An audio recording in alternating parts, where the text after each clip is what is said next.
Պարոն Սիմոնյան, նախ ուզում եմ դուք խոսեք ձեր գործի հետ կապված, ձեր տանխուզարկության այդ գործը ինչ փուլում է, ինչ արեցին ի վերջո, ինչ գտան, ինչ հայտնաբերեցին։ Ոչ մի բան չեն գտել, դրա համար նաև երեխաների 3 անչափահասների հեռախոսները տարա եւ տարել են, հա, տարան։ Դե դադարք դուրս չեն գալու տանից։ Վերջի այդքան աղմկահարույց խուզարկություն էր եւ դադարք պետք չէր դուրս գալ։ Ըստ երևույթին դրա համար երեխաների հեռախոսները նույնպես վերցրեցին, որտեղ մենակ խաղեր են եւ իրենց այդ դպրոցական բաները, հա, չաթերը, այսպես ասած, խմբերը եւ տարան նոտատեդեր, որի մեջ ընդամենը 3 թուղթ էր դրացած, այն էլ կնոջս հadoop մանկավարժությանը վերաբերող նյութ էր, այդքան բան։ Այս պահին ոչ մի տեղեկություն չունեմ, ոչ էլ կարգավիճակ ունեմ, բացարձակ։ Ես այդ պահին ես կարգավիճակ չունեմ, ոչ մեղադրյալ եմ, ոչ կասկածյալ եմ, ոչ էլ վկա եմ, ես էլ չգիտեմ։ Այդ օրից հետո ես չեմ հանդիպել իրենց եւ տեղեկություն չունեմ, թե դրանից հետո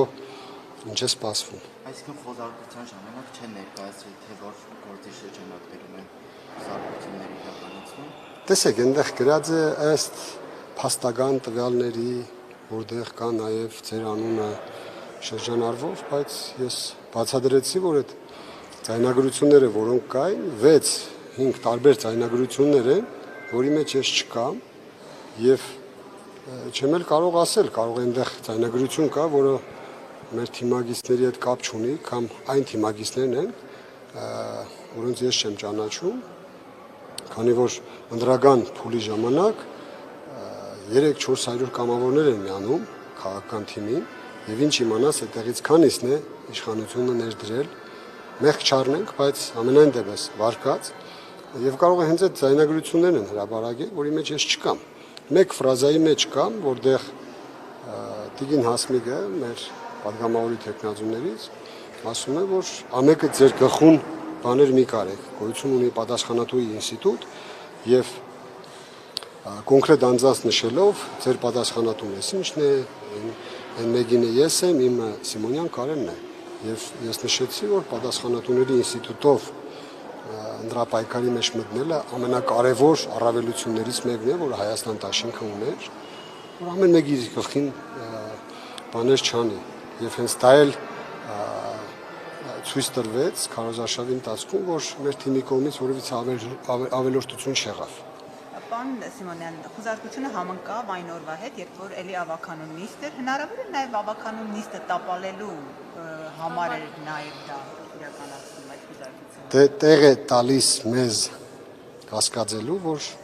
հենց դրան էլ միտված է եղել, որովհետեւ 12-ին 12:00 նիստն է տեղի ունենալու եւ 11:30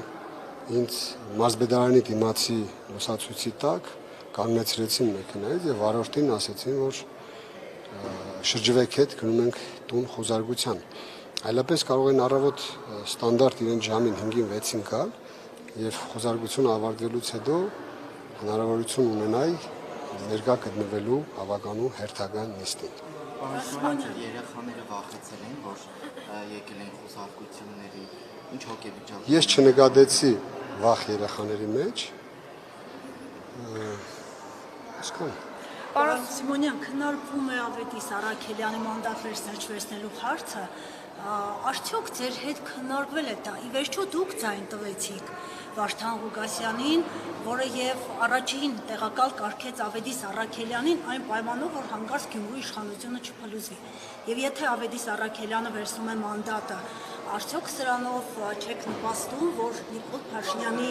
արդարեր ընտրություններ իրականացնելու այդ հայտարարությունը արագ իրականանա։ Ասում եք քննարկվում է, բայց ես հայտարարություն դեռ չեմ լսել։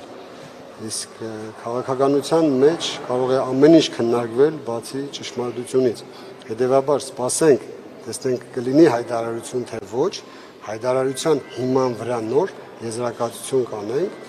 եւ մեր թիմով մեր հայտարարությունը կանենք։ Քանի չկա հայտարարություն,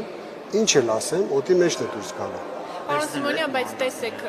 նաև ձեր մասով էր քննարկումը, որ եթե Ավետիս Առաքելյանը վերցնում է խորհրդարանում իր մանդատը եւ գործուղի խորհրդարան, այստեղ պետք է փոխքաղաքապետ նշանակվի եւ ձեր եւ Լիզա Գասպարյանի թեկնածության մասին են խոսում։ Դուք արդյոք հակված եք նման օրինակ սցենարի դեպքում նշանակվել փոխքաղաքապետ, նաև հաշվի առնելով այն հանգամանքը, որ ձեր նկատմամբ էլ արդեն քրեական գործերի սկիզբը դրվել է եւ եթե ուզենան նաև ձեզ կարող են կալանավորել։ Եթե մտել եմ պայքարի մեջ, ուրեմն քիչ է հետաքրքրում նմանատիպ հետապնդումները, որովհետեւ ես քաղաքական քայլ անելուց հրաժարվեմ կամ հետ մնամ։ Դա միանշանակ բացառեք, որովհետեւ դա լուրջ էլ չի դիտվում, այսինքն մարդը մտնի քաղաքականության մեջ չհասկանալով, որ կարող է նույնիսկ հետապնդվել իշխանության կողմից, ուրեմն շատ անլուրջ է։ Բացառենք այդ բանը, իսկ ինչ է քննարկվում, նորից ես տեղյակ չեմ, տեղյակ եմ լինում մամուլից, երբ որ հայտարարություն լինի եւ անցնենք գործնական փուլի, այդ ժամանակ նոր կարողանամ նմանատիպ հարցերի կոնկրետ պատասխաններ տամ։ Իմ մասով, մեր թիմի մասով պատրաստ ենք ամեն ինչի, ինչը որ օգուտ է տալու մեր քաղաքին, մեր երկրին եւ մեր բանիմաց գրագետ քաղաքացիներին, ովքեր մեզանից ակնկալիք ունեն։ Այսինքն դուք պատրաստ եք նման օրինակ սցենարի դեպքում փոխքաղաքապետի պաշտոն։ Սցենարներ չքննարկենք, որովհետև դրանք իզուր ժամանակի կորուստ են, ես ասացի, որ պատրաստ ենք օգուտ բերելու մեր քաղաքին, մեր երկրին։ Պարոն Սիմոնյան, բայց ամեն դեպքում հնչել է հայտարարություն Նիկոլ Փաշինյանի կողմից արտահերթ ընտրությունների մասին։ Այս սցենարը, երբ որ իշխանությունը արդեն շրջանառվում է եւ հաստատ գնում է այդ ճանապարհով, դուք ինչ ելքեր եք տեսնում կամ ինչպես եք պատրաստվում պայքարել այդ սցենարի դեմ, որովհետեւ գոյություն ունի իշխանական լծակներ եւ ամեն ինչ Փաշինյանի ձեռքում է, այսպես ասած, պետական ուժային կառույցներ։ Այս սցենարի դեմ կարող է այսօր օրինակ ավականին, ընդդիմադիր ավականին կանգնել։ Երկու մասի բաժանեմ ձեր հարցը, մեկը որ Նիկոլ Փաշինյանը հայտարարում է արտահերթ ընտրությունների մասով, կարող է լինել խոշորացման անվան տակ, որը դատապարտելի է, այսինքն Գյումրեցու քվեն անտեսվի եւ գնալ խոշորացման, այսինքն մեկ փոքր գյուղ կպցնելով փորձել նոր ընտրության, այսինքն ժողովուրդը որևիցե հավատ էլ չի ունենա, որ բնակամքը արտահայտի եւ այդպես մնա դիրքորոշումը։ Առաջի մասը էս է եւ երկրորդ մասը ավականու միջոցով փորձել ուժերի նկատմամբ այս ուժերը կարող են նորից ապացուցել, որ միասնական ընդդիմությունը կարող է հաղթել իշխանությանը։ Նայեք, յուրաքանչյուր քաղաքական ընդդիմադիր ուժ ինքը պետք է հասկանա պահի լրջությունը